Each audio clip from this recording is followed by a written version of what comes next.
ಇನ್ನು ಮಂಡ್ಯದ ನಾಗಮಂಗಲದಲ್ಲಿ ಗಣೇಶ ವಿಸರ್ಜನೆ ವೇಳೆ ಏನು ಗಲಾಟೆ ನಡೆದಿತ್ತು, ಮಂಡ್ಯಕ್ಕೆ ಪ್ರಮೋದ್ ಮುತಾಲಿಕ್ ಅವರು ಹೋಗೋದಕ್ಕೆ ಬ್ರೇಕ್ ಬಿದ್ದಿದೆ. ಯಾಕೆಂದರೆ ಈ ಹಿಂದೆ ಕೂಡ ಹೊರಟಿದ್ರು ಅವರು ಗಲಭೆ ಆದಾಗ್ಲೇ, ಆಗಲೂ ಬೇಡ ಅಂತಂದಿದ್ರು ಪೊಲೀಸರು. ಈಗಲೂ ಕೂಡ ಪೊಲೀಸರು ನಿರ್ಬಂಧವನ್ನು ಹಾಕಿದ್ದಾರೆ. ಮದ್ದೂರು ತಾಲೂಕಿನ ನಿಡಘಟ್ಟ ಬಳಿಯೇ ಮುತಾಲಿಕ್ಗೆ ನಿರ್ಬಂಧವನ್ನು ಹಾಕಿದ್ದಾರೆ. ಮಂಡ್ಯದ ಜಿಲ್ಲಾ ಕಾರಾಗೃಹದಲ್ಲಿರ್ತಕ್ಕಂಥ ಬದರಿಕೊಪ್ಪಲು ಗ್ರಾಮದ ಗ್ರಾಮಸ್ಥ ಯುವಕರು ಬಂಧಿತ ಯುವಕರನ್ನು ಭೇಟಿ ಮಾಡೋದಕ್ಕೆ ಮುತಾಲಿಕ್ ಅವರು ಮುಂದಾಗಿದ್ದರು. ಸೆಪ್ಟೆಂಬರ್ 21ರಿಂದ ಅಕ್ಟೋಬರ್ 5ರವರೆಗೆ ನಿರ್ಬಂಧ ವಿಧಿಸಿ ಆದೇಶ ಹೊರಡಿಸಿದೆ. ಮಂಡ್ಯ ಪಾಂಡವಪುರ ಉಪವಿಭಾಗ ಅಧಿಕಾರಿಗಳು ಪ್ರತ್ಯೇಕವಾಗಿ ಆದೇಶ ಹೊರಡಿಸಿದ್ದಾರೆ. ಮುತಾಲಿಕ್ಗೆ ಆದೇಶ ಪತ್ರವನ್ನು ತೋರಿಸಿ ವಾಪಸ್ ಕಳಿಸಿದ್ದಾರೆ ಪೊಲೀಸರು. 2 ಸರ್ತಿ, ಒಂದು ನಾಗಮಂಗಲಕ್ಕೆ ಹೋಗೋದಕ್ಕೆ ಪ್ರಯತ್ನ ಪಟ್ಟರು, ಆ ಗಲಭೆಯಾದ ಮರುದಿನ. ಆಗಲೂ ಕೂಡ ಮಂಡ್ಯ ಪೊಲೀಸರು ಬೇಡ ಅಂತ ಹೇಳಿದರು. ಈಗ ನೀವು ಆ ಬಂಧಿತ ಯುವಕರನ್ನೂ ಭೇಟಿ ಮಾಡಬಾರ್ದು ಅಂತ ಪ್ರಮೋದ್ ಮುತಾಲಿಕ್ಗೆ ತಡೆದಿದ್ದಾರೆ. ನಿಡಘಟ್ಟ ಹತ್ರ ನೋಡಿ, ಅಲ್ಲಿ ನೋಡ್ತಾ ಇದ್ದೀರಾ, ಅವರು ಮಂಡ್ಯಕ್ಕೆ ಹೋಗ್ತಾ ಇದ್ರು.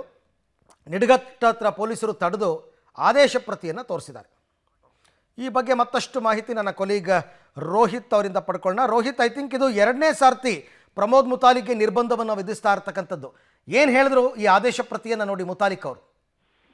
ಪ್ರಮೋದ್ ಮುತಾಲಿಕ್ ಅವರನ್ನ ಅರವಿಂದ್ ಇದೀಗ ಏನು ಇದು ನಿಷೇಧವನ್ನು ಹೇರುವಂತದ್ದು. ಅಂದ್ರೆ ನಾಗಮಂಗಲದ ಗಲಭೆ ವೇಳೆಯಲ್ಲಿ ಕೂಡ ಅವರು ನಾಗಮಂಗಲಕ್ಕೆ ಬರ್ತೀನಿ ಅಂತ ಹೇಳಿದ್ರು. ಆ ಸಂದರ್ಭದಲ್ಲಿ ಕೂಡ ಮಂಡ್ಯ ಜಿಲ್ಲಾಡಳಿತ ಮಂಡ್ಯಕ್ಕೆ ಬರುವಂತ ಅದನ್ನ ನಿರ್ಬಂಧ ಹೇರಿದ್ರು. ಅದಾದ ಬಳಿಕವಾಗಿ ಇಂದು ಏನು ಮಂಡ್ಯದ ಕಾರಾಗೃಹದಲ್ಲಿರುವಂತಹ ಏನು ಹಿಂದೂ ಯುವಕರನ್ನ ಭೇಟಿ ಮಾಡೋ ನಿಟ್ಟಿನಲ್ಲಿ ಮುತಾಲಿಕ್ ಅವರು ಬರಬೇಕು ಅನ್ನೋ ಅನ್ಕೊಂಡಿದ್ರು. ಇವತ್ತು 11ವರೆಗೆ ಅವ್ರನ್ನ ಭೇಟಿ ಸಹ ಆಗ್ತಾ ಇದ್ರು. ಆದ್ರೆ ಇದೀಗ ಮಂಡ್ಯ ಜಿಲ್ಲಾಡಳಿತ ಅವರ ಬರೋದನ್ನ ನಿಷೇಧನ ಮಾಡಿದೆ. ಜೊತೆಗೆ ಅವರನ್ನ ವಾಪಸ್ ಕಳಿಸುವಂತಹ ಕೆಲಸ ಕೂಡ ಆಗಿರುವಂತದ್ದು. ಮಂಡ್ಯ ಜಿಲ್ಲೆಯ ಬಾರ್ಡ್ರ್ ನಿಡಘಟ್ಟ, ಅಲ್ಲಿಗೆ ಪೊಲೀಸರು ತೆರಳಿ ಏನು ಪ್ರತಿಯನ್ನು ಕೂಡ ತೋರಿಸಿರುವಂತದ್ದು. ಇದಾದ ಬಳಿಕವಾಗಿ ಮುತಾಲಿಕ್ ಮಾತನಾಡಿದ್ದಾರೆ. ನಾನಿನ್ನು ಜೈಲಿನಲ್ಲಿ ಹೋಗ್ಬಿಟ್ಟು ಸಮಾವೇಶವನ್ನು ಮಾಡ್ತಿರ್ಲಿಲ್ಲ, ಸಭೆಯನ್ನು ಕೂಡ ಮಾಡ್ತಿರ್ಲಿಲ್ಲ.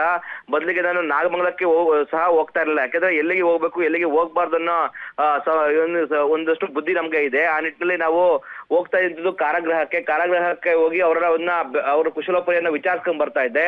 ಅಷ್ಟಕ್ಕೆ ನಮ್ಮನ್ನ ತಡೆಯುವಂಥದ್ದು ಎಷ್ಟರ ಮಟ್ಟಿಗೆ ಸರಿ? ಇನ್ನೊಂದ್ ಕಡೆ ಒಂದ್ ರೀತಿಯಾಗಿ ಪ್ಯಾಲೆಸ್ಟೈನ್ ಧ್ವಜವನ್ನ ಹಾರಿಸ್ತಾರೆ. ಅವರನ್ನ ತಡೆಯೋ ನಿಟ್ಟಿನಲ್ಲಿ ಪೊಲೀಸರು ಎಲ್ಲರೂ ಕೂಡ ವಿಫಲವಾಗ್ತಾರೆ. ಆದ್ರೆ ನಮ್ಮನ್ನ ತಡೆಯೋದು ಎಷ್ಟರ ಮಟ್ಟಿಗೆ ಸರಿ ಅಂತೇಳಿ ಕೂಡ ಇದೀಗ ಪ್ರಮೋದ್ ಮುತಾಲಿಕ್ ಅವರು ಕೂಡ ಆಕ್ರೋಶವನ್ನ ವ್ಯಕ್ತಪಡಿಸಿರುವಂತದ್ದು.